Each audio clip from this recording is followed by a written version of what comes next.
விஜய் நான் ஏன் இப்ப பாராட்டுறேன், விஜய் வந்து ஓப்பனா வரும்பொழுது அவர்கிட்ட அம்பேத்கர் புக்க போட்டா காட்டுறேன், எடுத்து பிடிக்கிறாரு இல்லையா? பிடிச்சாரா பிடிக்கலையாங்க?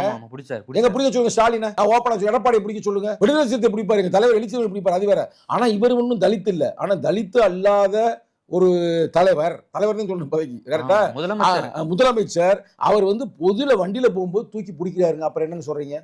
அப்ப இவர் வந்து சாதி மதத்தை ஒழிச்சிருக்கிறாருங்க. நான் ஓப்பனா சொல்ல போனா, சாதி யாரையும் பார்க்க வேணாம்டா, மதத்தை பார்க்க வேணாம்டா, எல்லாம் மனிதரா பாருங்கன்னு பண்ணிருக்காரு. அந்த வேலை பாராட்டணுமா இல்லையா? நான் ஆரம்பத்தில் நானே விமர்சனம் செய்திருக்கிறேங்க. இப்ப வந்து மக்கள் அவர் தேர்ந்தெடுத்துட்டாங்க இல்ல, தலைகள் மாற்றத்தை உருவாக்கி இருக்காங்க இல்ல. தமிழ்நாட்டில் சாதி வரி பிடிச்ச பல அமைச்சர் பெருமக்களை தூக்கி காலி பண்ணி இருக்கிறாருல்ல. மதுரை மாவட்டத்தில் பல சாதி வரி பிடிச்ச அமைச்சர் பெருமக்கள் என் பேரை சொல்ல முடியும். எங்க கொடி ஏத்தினா இறக்க சொன்ன ஆளுகள் இருக்கிறாங்க. அப்படிப்பட்டவங்களாம் தோக்கவே முடியாது. அவங்க தொகுதியில தலித் தொகுதிகள் தான், தலித் ஓட்டு அங்கேயும் போகல. பெரிய கொடுமையா பண்ணிருக்கிறாருங்க. ஏதோ ஒரு மேஜிக் பண்ணிருக்காரு. உண்மையில சொல்ல போனோம்னா அவர் நடத்தியிருப்பது ஒரு பெரிய மேஜிக். உங்க விஜய் காலத்துக்கு வந்துட்டா.